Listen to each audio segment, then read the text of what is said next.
محترم بزرگوں اور عزیز دوستوں، حضرت عمر رضی اللہ تعالیٰ عنہ کا عدل و انصاف یہ سبھی کو معلوم ہے کہ آپ بڑے عادل تھے، انصاف پسند تھے۔ خلیفہ ثانی حضرت عمر رضی اللہ تعالیٰ عنہ کا دور تھا کہ ایک شخص آپ رضی اللہ تعالیٰ عنہ کی خدمت میں آیا کر اور ایک دوسرے شخص کے بارے میں شکایت کی کہ فلاں شخص نے میری زمین ناحق لی ہے۔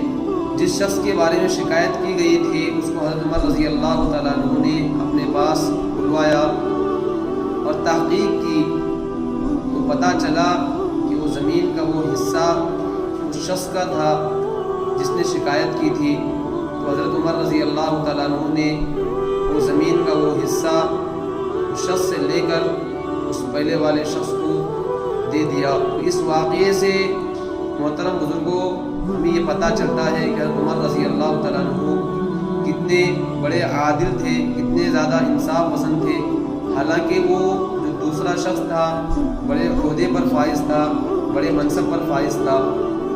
لیکن حضرت عمر رضی اللہ تعالیٰ عنہ نے اس کے عہدے اور منصب کی وجہ سے کبھی ناانصافی کے ساتھ فیصلہ نہیں کیا، بلکہ انصاف کو مد نظر رکھتے ہوئے انصاف کے ساتھ اس بڑے عہدے والے شخص، منصب والے شخص سے زمین کا وہ حصہ لے کر اس شخص کو دیا جس نے شکایت کی تھی۔ تو اس واقعے سے ہمیں یہ سیکھنا چاہیے کہ ہر چیز کے اندر ہمیں انصاف سے کام لینا چاہیے، چاہے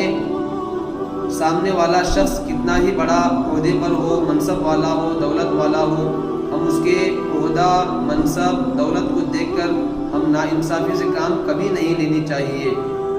اللہ تعالیٰ انصاف والے بندوں کو بڑے پسند کرتے ہیں۔